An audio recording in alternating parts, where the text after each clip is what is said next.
السلام علیکم۔ آج ہم ایک پروگرام کر رہے ہیں اور اس پروگرام کو ایڈریس کریں گے۔ میرے ساتھ ہیں محمد سعید الرائی صاحب، سابق IG پولیس ہیں، اور اس کا موضوع ہے سود۔ ہم اپنے اسلامی معاشرے کو سود سے کس طرح پاک اور صاف کر سکتے ہیں، قرآن ہمیں کیا پیغام دیتا ہے، اس کے اوپر میرے ساتھ موجود ہیں محمد سعید الرائی صاحب۔ ہمارے کچھ مہمان تو پہنچ چکے ہیں، یہاں تشریف فرما ہیں، اور باضابطہ ابھی جو ہے سیشن وہ شروع ہونے والا ہے نماز کے وقفے کے بعد انشاءاللہ۔ تو ابھی اس کی ابتدائی 2-4 جو باتیں ہیں وہ ہم چاہتے ہیں کہ آپ صرف 1-2 اس کا جو پوائنٹ ہے وہ واضح کر دیں۔ جی میں اس سلسلے میں ربا سود کے مطابق یہ میرا لیکچر ہے آج، اور اس میں خصوصیت یہ ہے کہ سود کو، ربا کو قرآن میں صدقات اور زکوٰۃ کے ساتھ ڈسکس کیا گیا سورہ بقرہ اور سورہ روم میں۔ تو کیونکہ صدقات اور زکوٰۃ اسلامی معیشت کے ارکان ہیں، تو ہمیں دیکھنا پڑے گا کہ اسلامی معیشت کا نقشہ کیا ہے قرآن میں، اور جب وہ نقشہ آ جائے گا اس میں صدقات اور زکوٰۃ ضرور آئیں گی، تو پھر ہمیں پتہ لگے گا کہ ربا کی کیا تعریف ہے۔ یہ اپروچ پہلے آج تک نہیں کی گئی، اور انشاءاللہ تعالی میں اپنے آج کے مکالمے میں یہ چیز کلیئر کروں گا کہ صدقات اور زکوٰۃ کا ربا سے کیا تعلق ہے اور ربا کو کیسے ختم کیا جا سکتا ہے۔ جزاک اللہ والخیر۔ جی میں آپ کا بہت مشکور ہوں، اور جو ہمارے معزز مہمان تشریف لائے ہیں ان کا بھی آج کے موسم جو بڑا بارش ہو رہی ہے، بے حد بارش ہے، اپنا قیمتی وقت نکال کر تشریف لائے ہیں، میں ان کا شکریہ ادا کرتا ہوں۔ جزاک اللہ۔ اب میں آپ کو بتاتا ہوں کہ میری آنکھیں کیسی کھلی ہیں۔ ایک اشرف تھانوی کا ترجمہ تھا، اور ایک خانزادہ وہ شاہ ولی اللہ کے جو ہے جنہوں نے سب سے پہلے اردو میں ایک رواں ترجمہ تھا، ایک تحت اللفظ تھا۔ سمجھ رہے ہیں بات؟ جو تحت اللفظ تھا نا، اس میں مجھے لفظ کے نیچے، عربی کے لفظ کے نیچے اردو کا لفظ نظر آتا ہے، وہاں سے مجھے عربی کے الفاظ سے مانوسیت شروع ہوگی۔ آپ ارواں پڑھیں، آپ کو نہیں پتہ لگتا یہ طرف کس کا ہے۔ بس this was the turning point of my life. عربی میں نے گرامر مجھے نہیں آتی، ابھی بھی نہیں آتی، مجھے کوئی پتہ نہیں عربی کیا چیز ہے، جملہ کیسے بنتا ہے، کچھ نہیں پڑھا۔ نہ میں نے میٹرک میں بھی ہمیں وہ اسلامیات جو ہوتی ہے وہی پڑھی تھی۔ تو وہ جو اسم سے میری محبت ہوگی، کیونکہ یہ الفاظ اسم ہوتے ہیں۔ اب مجھے چاہا کہ یہ جب ایک لفظ میں یہاں پڑھتا تھا تو قرآن میں دوسری جگہ میں پڑھتا تھا، وہاں تو ہمارا ٹائم ہی جیل میں یہی تھا ہر وقت، تو وہ مجھے اسٹرائک ہونا شروع ہو گیا اس کے میننگز۔ پھر میرے ایک قرآن کی آیت آئی جس سے میرا حوصلہ بڑھا۔ فرشتوں نے آدم کو سجدہ اس لیے کیا ہے، علم الاسماء کلھا، گرامر پر نہیں، اسما پر، علم اسما جو تھا نا اس پر فرشتوں نے جھک گئے۔ میں نے کہا یہ طریقہ بالکل ٹھیک ہے، ہم اسما کے تھرو جائیں گے۔ آپ سمجھ گئے میری بات؟ تو میری ساری اپروچ اسما کی ہے۔ انشاءاللہ تعالیٰ کوئی لفظ اپنی طرف سے نہیں ہوگا، یا قرآن سے ہوگا یا حدیث سے ہوگا، کوئی لفظ اپنی طرف سے اسما ہوگا، کوئی گرامر نہیں ہوگی۔ ٹھیک ہے، میں تو کہتا ہوں 10 سال کا عربی بچہ جو ہے عرب کا، جو عربی وہ بولتا ہے، یہاں 50 سال بھی آپ عالم عربی بولتے رہیں، آپ نہیں بول سکتے، ٹھیک ہے نہیں؟ ہاں، تو میں مثال دیتا ہوں، رسول پاک صلی اللہ علیہ وسلم 5-6 سال حلیمہ سعدیہ کے پاس رہے تھے، آپ کو پتہ ہی ہے نا، اپنی ماں کے پاس تو 2 مہینے کا بھی دودھ نہیں پیا ہوا۔ تو آپ نے کہا میری زبان بنو سعد کی ہے، وہ ماں جس کے گھر میں آپ 5 سال رہے ہیں، جہاں تربیت کی، وہ زبان جو تھی وہ بنو سعد سے تھی، حلیمہ سعدیہ۔ آپ نے کہا میری زبان بنو سعد کی ہے۔ تو آپ بچپن میں جو سیکھتے ہیں وہی آپ کی زبان بنتی ہے۔ ہم نے تو مادری زبان کو بھی چھوڑا ہوا ہے نا۔ آپ نے قریش کی زبان نہیں کہا، آپ نے کہا میری زبان بنو سعد کی ہے۔ تو میں یہ بتانا چاہتا ہوں کہ جو آپ کی پہلے 5-6 سال میں تربیت ماں کی گود میں ہوتی ہے وہ بہت بڑی ہوتی ہے، بہت بڑی ہوتی ہے۔ تو پھر میں آ کر قرآن پر ریسرچ کرتا رہا، بہت ساری چیزیں، تو الٹیمیٹلی یہ مجھے کوئی 3 ڈائمینشن کی طرف آئیڈیا چلا گیا، انطالق الی ذل ذی ثلاث شب، کیونکہ میں انجینئر تھا، انجینئرنگ میں ہم 3 ڈائمینشن میں بہت لیکن اللہ تعالیٰ کہیں اسی طرح سے آپ کو تیار کرتا رہتا ہے۔ آپ کی جو ریزسٹنس ہے نا، یہ 3 قسم کے ہوتے ہیں، ریزسٹنس، انڈکٹنس، کیپیسٹنس۔ آپ کی بجلی بھی 3 ڈائمینشن میں چلتی ہے نا، آپ کا پنکھا بھی جو ہے نا، یہ جو بجلی پیدا ہوتی ہے، یہ بھی میں مثال دے دوں، یہ ساری چیزیں میرے دماغ میں تھی نا، بیک گراؤنڈ جو ہوتا ہے وہ آپ کو ہیلپ کرتا ہے۔ یہ آپ کا میگنیٹ ہوتا ہے، یہ موشن ہوتی ہے، اور یہ بجلی پیدا ہوتی ہے۔ 3 چیزیں ہیں نا، ان میں سے 2 ہوں تو تیسری ہو جاتی ہے۔ یہ 3 چیزوں کو اکٹھا رکھنا پڑتا ہے۔ ہاں وہ میں اس سے آگے جا رہا ہوں. جامعہ تو یہ جو آپ کا عربی میں حدیثوں میں ملے گا نا جامعہ، مطلب میں آپ نے تینوں چیزوں کو جو ہم آئیں گے یہ تین چیزیں کون سی ہیں، جیسے یہ تین حق ہیں تو آپ نے ان کو اکٹھا پڑھنا ہے، سیپریٹ نہیں کرنا. میں بتاتا ہوں کس طرح ہوگا. اب کویشچن تھا کہ میں کہاں سے شروع کروں. میں ایک ہفتہ سوچتا رہا یہ رات کو میں نے سارا لکھا ہے، رات کو اٹھ کے 2-3 گھنٹے لگائے. میں نے کہا رسول پاک صلی اللہ علیہ وسلم کے پاس جو لوگ آتے تھے، شمائل ترمذی آپ پڑھیں اس میں لکھا ہوا ہے کہ جو آپ کے پاس آتے تھے روادن، وہ کھانا کھا کے جاتے تھے لیکن ایک چیز لے کے جاتے تھے. یہ پوائنٹ نوٹ کر لیں پلیز.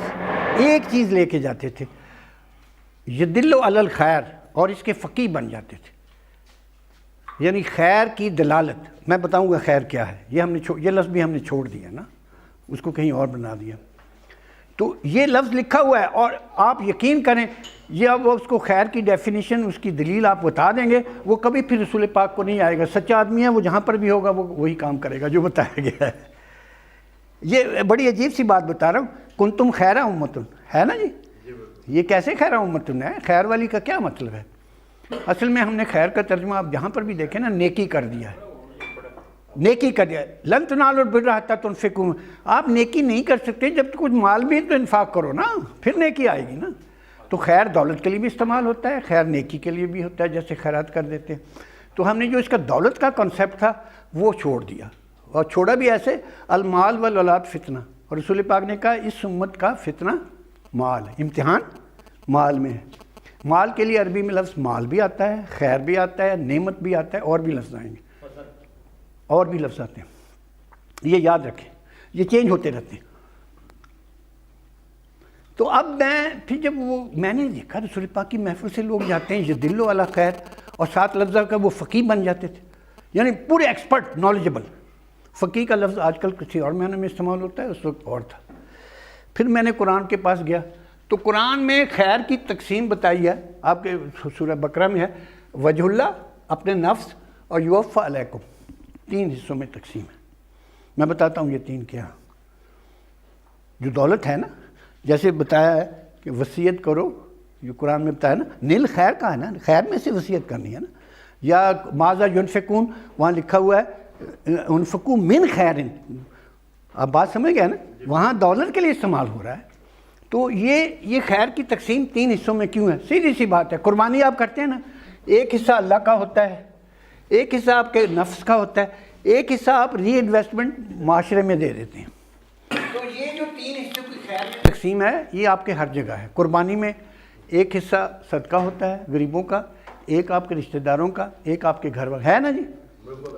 وراثت میں بھی ایسے ہی ہے. جب ڈیتھ ہوتی ہے دین، وصیہ، ایک قرض دینا ہوتا ہے، ایک مفاد عامہ کے لیے وقف، مفاد عامہ کے لیے، اور ایک آپ کے وارثین کا ہوتا ہے. یہ تقسیم اب آپ یاد رکھ لیں کہ یہ 3 سے ہم نہیں نکلیں گے.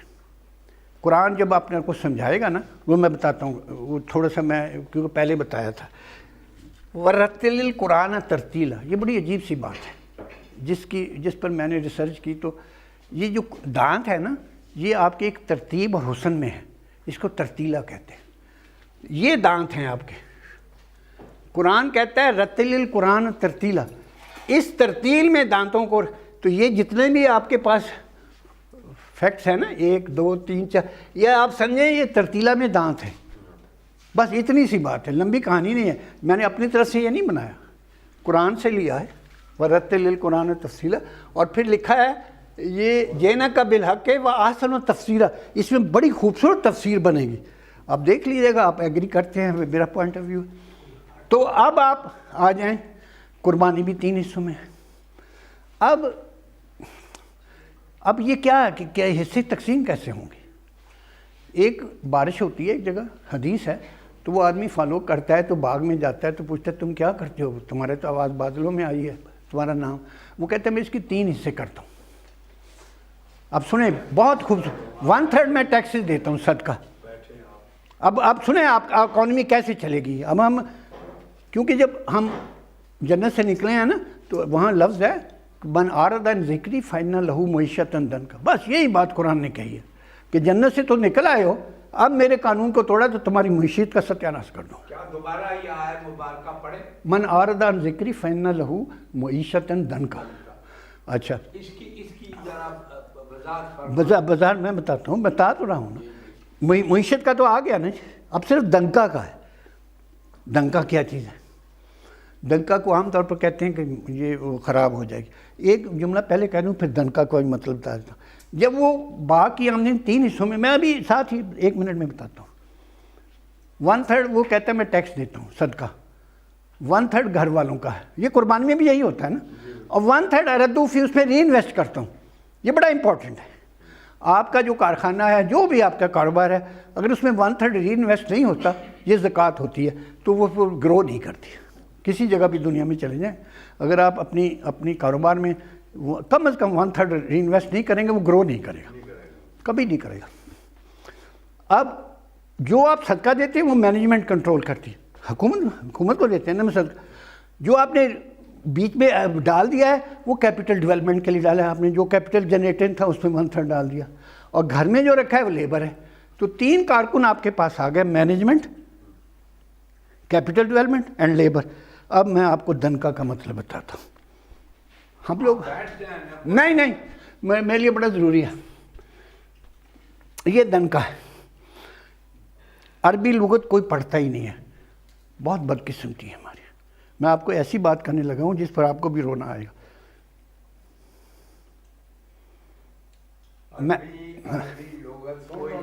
حضرت عمر نے کہا ہے کہ آپ تفسیر نہ کریں جب تک آپ کو عربی لغت نہیں آتی. یہ ان کا جملہ ہے. ان کو آتی تھی, ان کو پتہ تھا. اب دنکا کا میں نے جب اس کو ٹریس کیا تو میرے پاس لین کی ڈکشنری تھی.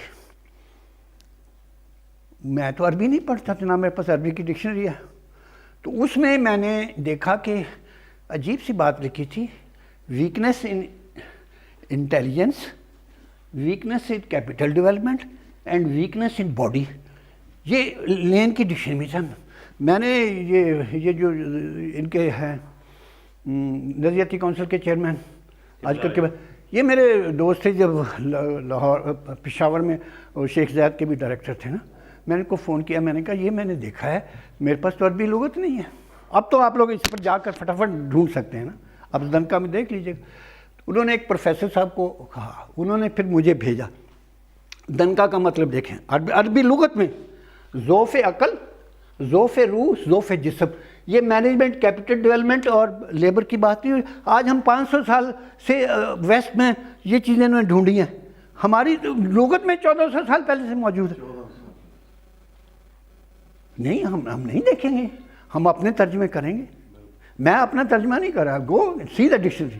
دنکا کا مطلب یہی, تینوں چیزیں ویک ہو جائیں, آپ کی برین ڈرین بھی ہو جائے, کیپٹل فلائٹ بھی ہو جائے, لیبر بھی پاکستان سے چلے جائے. پیچھے پھوک ہے نا ابھی پاکستان میں, تینوں چلی گئی. میں پاکستان کی مثال دے رہا ہوں. اچھا, یہ 3 چیزیں, یہ مینجمنٹ, کیپٹل, لیبر, آج کل کے الفاظ استعمال کر رہا ہوں. اب طالوت کو سمیع اللہ سیمول پیغمبر ہیں, وہ گئے جی ہم نے یہودیوں نے ہم نے لڑنا ہے, ہمیں کوئی بادشاہ, انہوں نے کہا طالوت ہے, وہ جالوت کے خلاف. تو انہوں نے کہا کہ طالوت تمہارا وہ ہوگا سردار. وہ کہتے ہیں اس کو وسعت مال نہیں ہے, پیسہ اس کے پاس. ہم بھی آج کل مال والوں کو ٹکٹ دیتے ہیں نا, وسعت مال نہیں ہے. تو وہاں پیغمبر نے کیا, سمیع اللہ ان کا نام ہے, سیمول کہتے ہیں اس میں. انہوں نے کہا یہ وسعت مال صرف ایک ایلیمنٹ ہے, ہم نے اس کو علمہ اور جسمہ بھی دیا ہے. مینجمنٹ والے لوگ نالجبل ہوتے ہیں نا, اور جسم طاقت ہوتی ہے. یہ مختلف چیز وہ استعمال ہو رہی ہے. یہ قرآن میں بتا دیا کہ یہ 3 چیزیں ضروری ہیں. یہ نہیں ہوگا تو سسٹم آپ کا نہیں بنے گا. اور بھی یہ اس میں نے اسی طرح نکالے ہیں. میں ابھی نہیں بات ہے, صرف ایک محاورے کی بات کر رہا ہوں اردو میں. ہاں, وہ فتح, عربی میں فتح کا جو لفظ ہے نا, اچھا عربی میں 242 لفظ ایسے ہیں جن کے 3 ڈائمینشن میں نے, یہ زنکا کا میں نے نکالا نا 242, اور میرے پاس ٹائم نہیں ہے. میرے پاس وہ تاریخ عربی ہے, اس میں کہتا ہے دیر 242 ورڈز جن کے 3 ڈائمینشنل میں نے. فتح کا میننگ ہے, فتح مطلب کامیابی ہے نا. کامیابی کیسے ہوتی ہے؟ علم, عربی لغت کی بات کروں, علم, مال اور ادب پر عبور ہو جائے. تو آپ جن کو نالجبل بھی ہو جائے, کیپٹل ڈیولپمنٹ بھی ہو جائے, ادب, کھانے کا بھی آتا ہے, رزق کا پیدا کرنا, یہ تین چیزیں جہاں میسر ہو جائیں وہ قوم فتح ہو جاتی ہے. یہ تو ایک ایک لفظ آپ کو عربی کا لغت کا بتا رہا ہے کہ آپ نے کیا چیزیں کر دی. اب مثال میں دیتا ہوں, ہمارے اردو میں محاورہ آیا, تن من دھن کی بازی لگا دو. یہ کیا ہے؟ تن جسم ہے, من مینٹیکل ایکٹیویٹی ہے, دھن دولت ہے. یہ تو ہمارے محاوروں میں گھسی ہوئی چیزیں ہیں, لیکن ہم یوٹیلائز نہیں کرتے. انگریزی میں early to bed early to rise makes a man healthy wealthy and wise.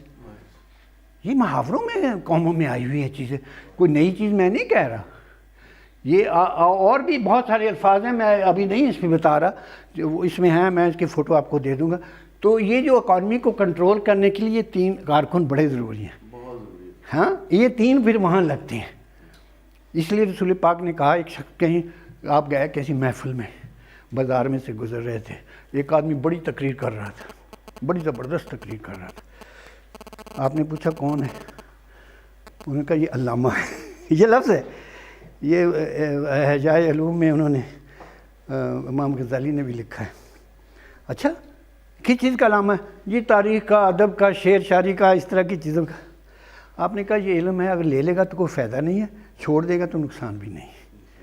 اور پھر کہا علم ثلاثہ, علم ثلاثہ, آیات محکمہ. یہ آیت محکمہ یہ اللہ کا حکم ہوتا ہے نا, اس میں ٹیکس دو نا, الیس اللہ بحکم الحاکمین. آیت حکمہ فریدۃ عادلہ, یہاں آپ کو عدل کرنا پڑتا ہے, جو آپ وصیت بھی کرتے ہیں اور کیپٹل ڈیولپمنٹ میں کیسے عدل اس کو برابر. اور تیسرا سنت قائمہ, جو آپ کے سنت ہے رسول پاک کی قائم ہونے کے لیے. قیم, جیسے آدمی اپنی گھر پر قیم ہے, یہ الفاظ سے نکلیں گے, گرامر سے نہیں نکلیں گے. آپ ان کی روزی کا بندوبست کرتے ہیں. تو یہ آپ نے کہا یہ علم ہے. اور ایک میں حدیث بیان کر دیتا ہوں, باقی آپ جس طرح آپ نے کہا جو علم کے بغیر قرآن کی تفسیر کرے گا وہ اپنا گھر جہنم میں بنا لے. علم کی وہ جہنم میں گھر بنا لے. علم ڈیفائن جب کر دیا ہے. ایک بات اور یاد رکھیں, تفسیر کرتے وقت قرآن کا جو لفظ آئے اس میں اپنے معنی نہ لگائیں. ہمارے علماء 10 والیوم لکھ دیتے ہیں, اگر حق ہے تو 3 ہی حق ہیں. آپ اپنے معنی نہ لگائیں اس میں, پہلے قرآن سے دیکھیں اس میں کیا معنی, کہاں استعمال ہوا ہے. اگر آپ کو مل جائے گا تو آپ کامیاب ہو جائیں گے. تن من جو بھی ہے یہ چلتا ہے. یہ تو ہندوؤں میں بھی دیکھیں, ہمیں پہلی کتابوں پر ایمان تو کہا گیا نا. ہندوؤں میں ایک ٹرینٹی ہے, بڑی عجیب سی بات آپ سے کر رہا ہوں. انہوں نے بت بنا لیا, کیونکہ ایک زمانے میں لینگویج اشاروں سے ہوتی تھی, پھر تصویروں سے, پھر بتوں سے. لینگویج تھی, یہ بت نہیں تھے, دے ور لینگویجز. اب وہ بت دیکھیں کون سے ہیں, سرسوتی, لکشمی اور شکتی. یہ 3 ان کی ٹرینٹی بہت مشہور ہے. سرسوتی علم کی دیوی ہے, لکشمی دولت ہے, اور شکتی طاقت ہے. یہ ایکچولی ان کو قانون اکنامکس کا لا تھا, انہوں نے اس کے بت بنا کے بعد میں پتہ نہیں کیا کیا بنا دیا. یہ ہر قوم میں موجود ہے, میں یہ کہنا چاہتا ہوں. یہ لا تھا لیکن انہوں نے ٹکڑے ٹکڑے کر کے نا, تو پتہ نہیں ان کے بت بنا دیے, پھر کیا بنا دیا. لیکن میں آپ کو صرف ایک اشارے سے بتا رہا ہوں کہ ہندو مذہب میں بھی یہ ٹرینٹی موجود ہے. آپ پورے قرآن کو 3D میں لے سکتے ہیں. بسم اللہ الرحمن الرحیم, آخر میں قل اعوذ برب الناس مالک الناس. آپ پورے قرآن کو اس طرح 3D میں لے سکتے ہیں. میں نے یہ چند ایک اس میں سے نکالے ہیں. یا ان اللہ یامر بالعدل احسان ایتاء ذی القربی آتا واتقى صدق بالحسنى قل اعوذ برب الناس مالک الناس. یہ میں نے بتایا, یہ قرآن آپ کو 3D میں ملے گا. ان تعلق ذلن ذی سلب, کیونکہ اس کے بغیر یہ بنتا ہی نہیں ہے. اور اتنا خوبصورت بن جاتا ہے کہ یہ آپس میں ریلیٹ ہو جاتے ہیں, یہ اس کی تفسیر کرتے رہتے ہیں, یہ باڈی کی تفسیر کرتے رہتے ہیں. اب آ جائیں ادھر تھوڑا سا, میں اقبال کی طرف آپ کو لاتا ہوں. سبق پھر صداقت کا, عدالت کا, شجاعت کا. یہ صدقہ سے لفظ ہے, یہ عدل ہے, انال یامر عدل, یہ درمیان والا. اور تیسرا یہ محنت ہے, یقین محکم, عمل پہم, محبت فاتح. یہ وہی 3 مینجمنٹ کیپٹل لیور میں آئے گا. زمانہ ایک, حیات ایک, کائنات ایک, دلیل کم نظری قصہ اللہ. یہ اللہ والی صفت ہے نا, اللہ زمانہ ہے, یہ حدیث ہے. حیات آپ کی زندگی ہے, جو آپ کی کاروبار ہوتا ہے. اور کائنات میں نہیں, جو چیز حرکت میں ہو. آپ کام جب کہتے ہیں تو نیچرلی حرکت کرنا. یہ وہ اقبال یہی کہہ رہا ہے. اب ایک نظم ہے, خودی کا سر نہاں لا الہ الا اللہ. یہ خود ہیں آپ, جو نفس, جو آپ محنت کرتے ہیں. یہ سر نہاں ہے، یہ بعد میں بتاؤں گا. خودی ہے تیغ فساں لا الہ الا، یہ خودی تیغ بن جائے گی. پھر یہ خودی تیغ سر نہاں لا الہ الا اللہ. اور اچھا اب اس میں 3 شعر ہیں. زمانہ ایک، حیات ایک، کائنات ایک. یہ تو میں نے بتا دیا. یہ مال و دولت دنیا، یہ رشتہ و پیوند. یہ مال و دولت آپ کا سینٹر والا آ گیا، یہ آپ کے رشتہ دار، محنت، کاروبار، آپ کے گھر والے آ گئے. بتان رحم و گراں لا الہ الا اللہ. میں بتاتا ہوں، پھر اس لا الہ الا اللہ پر جاؤں گا. اقبال تو بہت بڑی بات کر گیا نا. کیا ہے تو نے متاع غرور کا سودا. قرآن میں دولت کو متاع غرور کہا ہے. فریب، سود و زنا. آپ اپنی محنت میں سود و زنا کے چکر میں پڑے رہتے ہیں. سمپلی اپنی محنت کا لے لیں یار. لیس للانسان الا ما سعى. لا الہ الا اللہ. لا الہ الا اللہ مرکز ہوا نا. ہاں نہیں، وہ اوپر والا ہے نا. یہ صدقات ہوتے ہیں، اللہ کا حق ہوتے ہیں. میں آتا ہوں ادھر. جب اقبال نے خضر راہ لکھی تو اس میں وہ جو خضر علیہ السلام ہے، بادشاہ کشتی تو نہیں لے سکتا نا. آپ کسی کی پوری دولت تو نہیں لے سکتے. آپ نیشنلائز، آپ اس سے ٹیکس لے سکتے ہیں. وہ تو اس کی پوری کشتی جو اس کا کارخانہ تھا وہ نیشنلائز کر رہا تھا، تو وہ غلط ہو گیا. اور بچہ جو پیدا ہوا وہ زکوٰۃ کی طرح، یہ میں نے بتایا تھا، یہ زکوٰۃ. اور تیسرا اس نے کہا تھا، وہ جو 7 آدمی تھا، آپ نے محنت دیوار بنائی ہے. 3 چیزیں ہی ہیں نا، تینوں کو ریلیٹ کر کے دیکھیں. اقبال یہ اسی میں شعر کہتا ہے، زندگی کا راز کیا ہے، سلطنت کیا چیز ہے. یہ اوپر والی سلطنت ہے. سرمایہ اور محنت میں ہے کیسا یہ سرمایہ ہے، یہ محنت ہے. اقبال نے خضر راہ کی نظم کو اس 3D میں لے آیا. سمجھ گئے اگر آپ سمجھ گئے. اچھا اب ساری دنیا کے حاجی جاتے ہیں، ایک لبیک کہتے ہیں، تلبیہ پڑھتے ہیں. ان الحمد والنعمت لک والملک. یہی 3 چیزیں ہیں نا. تو آپ تو بار بار اس چیزوں کو ریپیٹ کریں. ساری دنیا کے حاجیوں کو اکٹھا کر کے 3D کی بات ہو رہی ہے. آپ خود دیکھ لیں، یہ حامدون ہے اور یہ نعمت والے ہیں، اور یہ ملک سلطنت جو گورنمنٹ ہوتی ہے وہ ٹیکسز لیتی ہے نا. اب ایک میرے پاس بلوغ العرب ہے، عربی کی کتاب ہے محمود شکری کی. اس میں ایک عربی شعر ہے، عقلی مالی و ہمتی حسبی. عقلی مالی و ہمتی حسب. میرا حسب تو یہی ہے، ماں نہ مولا نہ عربی. یہ وہ اپنے شعر میں عربی بھی یہی 3 چیزوں کو ریپرزینٹ کر رہا ہے.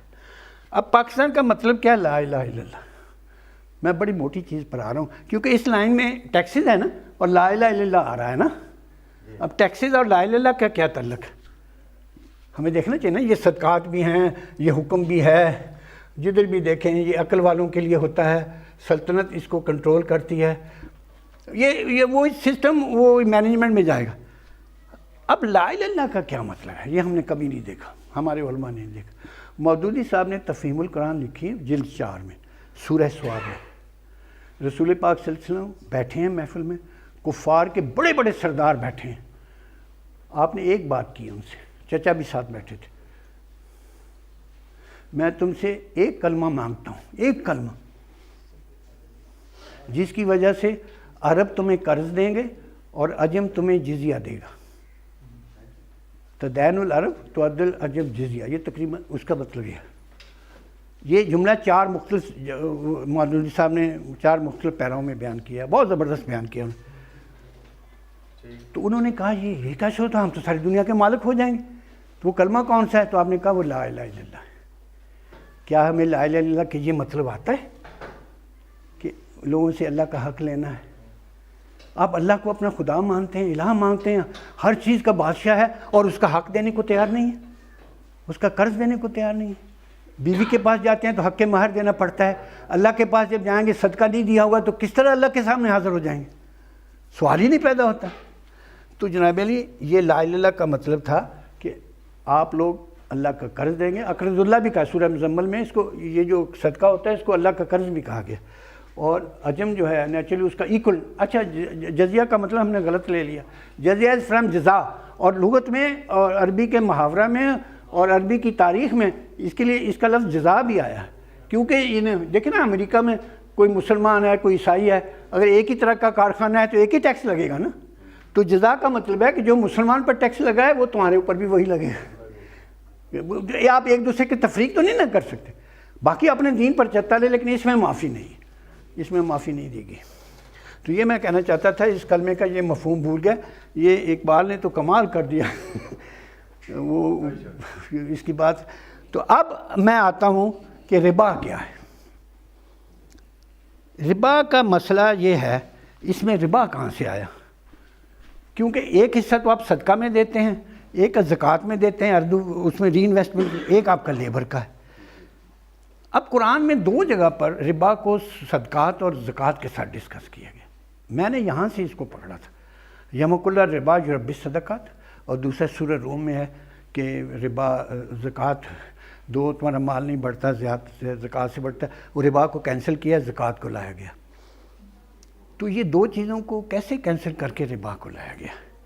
یہ ڈیفینیشن سپریم کورٹ کی ججمنٹ میں نہیں ہے۔ 40 سال وہ لوگ ڈسکس کرتے رہے، یہ ایشو وہاں ڈسکس نہیں ہوا۔ بڑی ٹریجڈی ہے ہماری، ربا کو صدقات اور زکوٰۃ کے ساتھ ڈسکس کیا، اور یہ اسلامی معیشت کے بہت امپورٹنٹ رکن ہے۔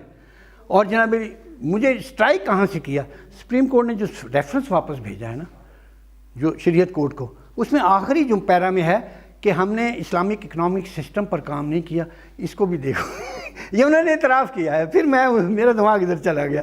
اچھا، اب تو جو آپ صدقہ دیتے ہیں، یمحق الربا اور یربی الصدقات، تو سیدھی سی بات ہے، جب آپ نے صدقات دے دیے تو ربا الفضل ختم ہو گیا۔ یمحق اللہ ربا، دیکھ میں اس کی تفسیر میں بتا دوں، اللہ ربا مٹاتا ہے نا، تو صدقات کس کا حصہ ہوتے ہیں؟ اللہ کا نا، تو اس کا مطلب صدقات سے ربا مٹ جائے گا، ربا الفضل ختم ہو جائے گا۔ دوبارہ کہیے ذرا یہ یمحق اللہ یمحق اللہ ربا و یربی الصدقات، ویربی الصدقات۔ ہاں، دونوں ہیں، یربی بھی ہے، یربی بھی ہے، یہ دونوں۔ ہاں، آپ اس سے کیا اس سے میں یہ بتا دیتا ہوں، جب آپ صدقات دیتے ہیں تو آپ کا ربا الفضل ختم ہو جاتا ہے۔ اسی طرح سورہ روم میں زکوٰۃ کو ربا کے ساتھ، تو وہ زکوٰۃ دینے سے ربا النسیہ بھول جاتا ہے، کیونکہ وہ مال کی کمائی اس میں واپس جاتی ہے نا آپ کے کیپٹل میں۔ اچھا، اب کچھ اور بھی میں آپ کو بتاتا ہوں جو سپریم کورٹ میں نہیں پیش کی گئی۔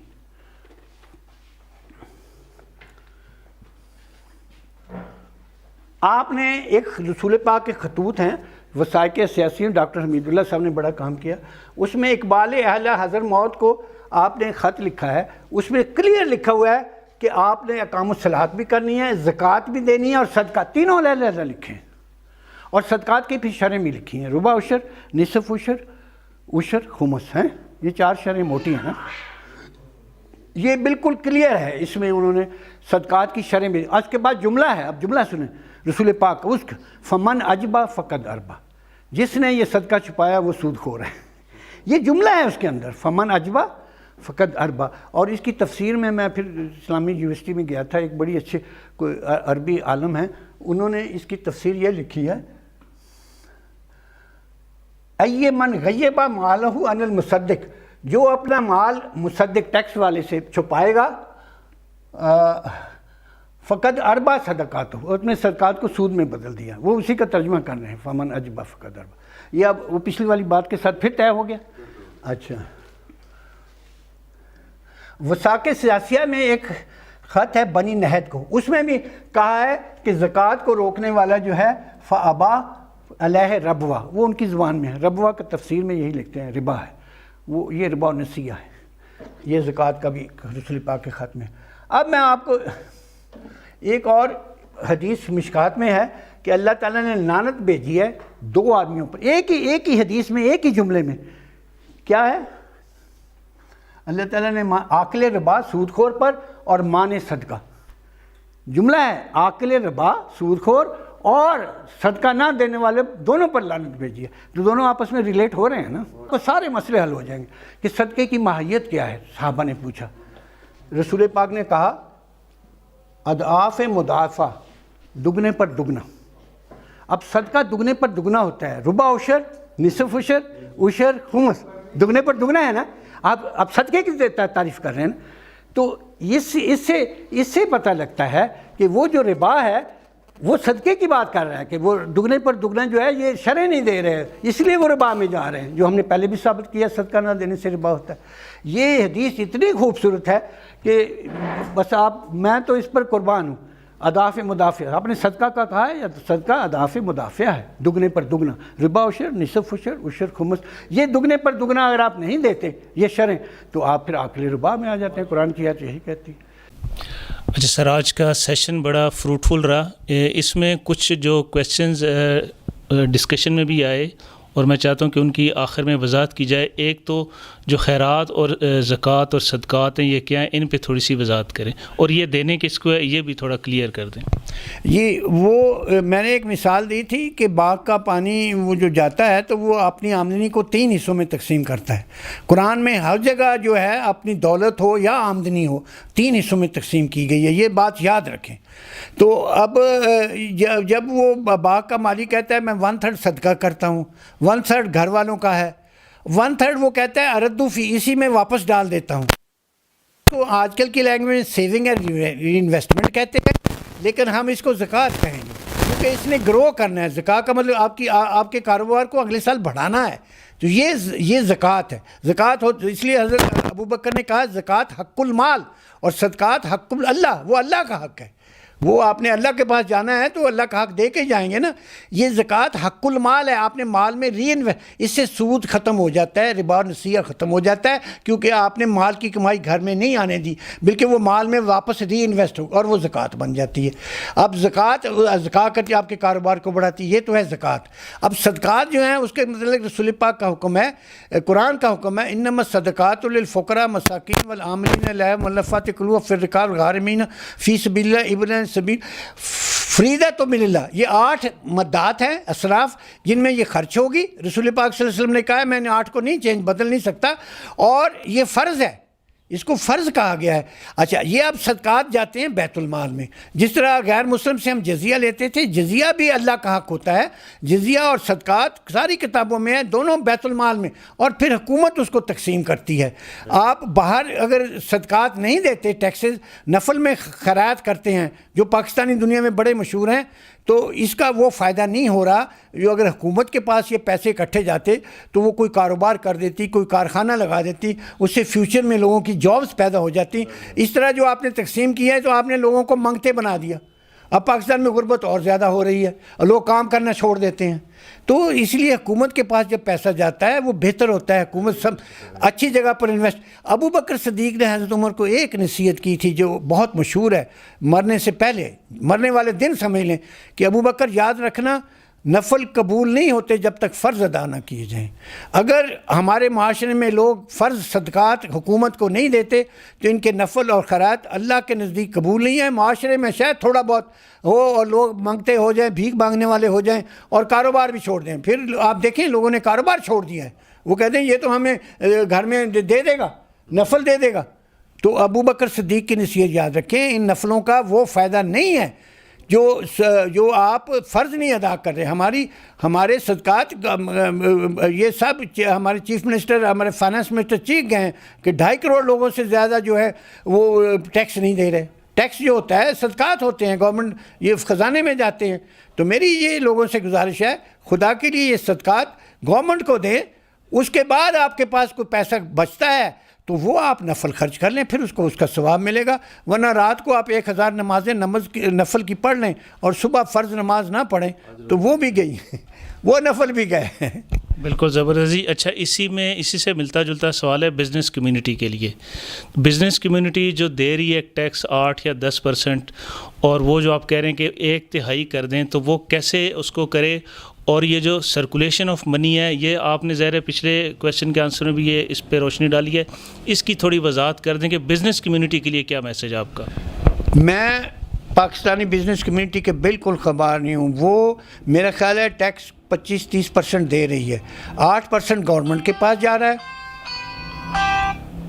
8% گورنمنٹ کے پاس جا رہا ہے، اور میرے خیال ہے باقی جو 25% ہے نا، اس میں آدھا FBR کے پاس جا رہا ہے اور آدھا سیاستدان کھا رہے ہیں۔ سیدھی بات کرنی چاہیے، کوئی چھوڑتا نہیں ہے۔ دیوانہ بکار خیش اشار، یہ گورنمنٹ کے کارندے بڑے ظالم ہوتے ہیں، یہ حق پورا لیتے ہیں 33%، لیکن گورنمنٹ کو 8% دیتے ہیں، باقی آپ کا سارا رشوت اور کرپشن میں چلا جاتا ہے، اور اس کا نقصان الراشی والمرتشی فی النار۔ کاروباری لوگوں کو پتہ ہونا چاہیے کہ یہ بھی پیسہ جو دیتے ہیں اپنے دوزخ کیوں بناتے ہوئے؟ کیا پاکستان آج دوزخ نہیں بنا ہوا؟ اور دوزخ کیا ہوتا ہے؟ فقیر انٹرنیشنل فقیر آپ کا فائنانس منسٹر مانگتا پھرتا ہے, کبھی امریکہ کبھی کدھر, وہ انٹرنیشنل فقیر بنا ہوا ہے. تو میرا کاروباری حلقے سے گزارش ہے, وہ ٹیکس دے رہے ہیں لیکن مصیبت ہے کرپشن اور انڈر ہینڈ زیادہ جا رہا ہے, اور یہ غلط ہے, اس کو روکیں.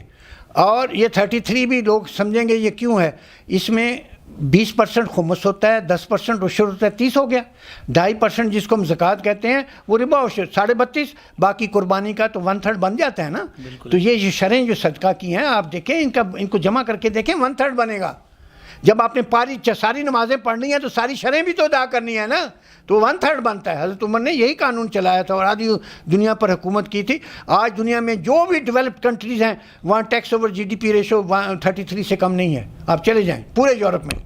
بہت خوبصورت. اچھا سر, یہ آپ نے بڑا ایک خوبصورت نسخہ جو قرآن اور حضور کی زندگی میں اور آپ کے بعد جو صحابہ تھے انہوں نے بھی اس کو اڈاپٹ کیا, تو آپ کیا سمجھتے ہیں جو آج کی حکومتیں یا کچھ سمجھدار لوگ جو اپنے آپ کو سمجھتے ہیں وہ یہ کہتے ہیں کہ جی وہ 1400 سال پہلے والی چیزیں تھیں, آج وہ نسخے کامیاب نہیں ہیں, ان کے لیے کیا میسج ہے کہ یہ نسخہ آج بھی کامیاب ہے یا کیا اس پہ بات؟ یہ بڑی اچھی بات کی ہے. ہمارا آئین ہے آئین پاکستان, ہم آئین کے پابند ہیں. ہمارے بزرگوں نے جنہوں نے پاکستان بنایا انہوں نے دیا نا.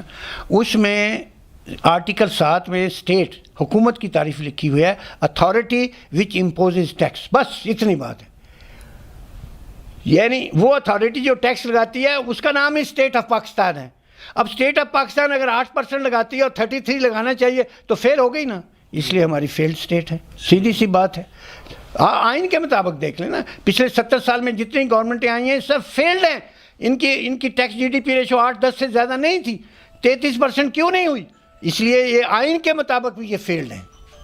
اور ہمارا آئین پھر اوپر یہ بھی کہتا ہے کہ ہر ایک قانون کو اسلام کے مطابق اور قرآن اور حدیث کے مطابق یہ لکھا ہوا نہیں آئین میں.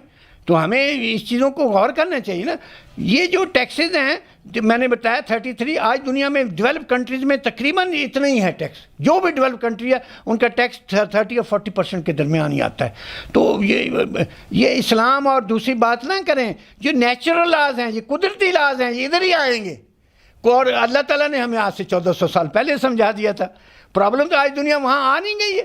تو ہمیں اور ہم پیچھے رہ گئے ہیں, اس لیے ہم کمزور ہیں, فقیر ہیں, اور ہماری معیشت کمزور ہو گئی ہے. ورنہ تو اللہ تعالیٰ نے کہا جاؤ دنیا میں چلے جاؤ, میں تمہیں قانون دیتا ہوں, من اعرض عن ذکری فإن لہ معیشۃ ضنکا.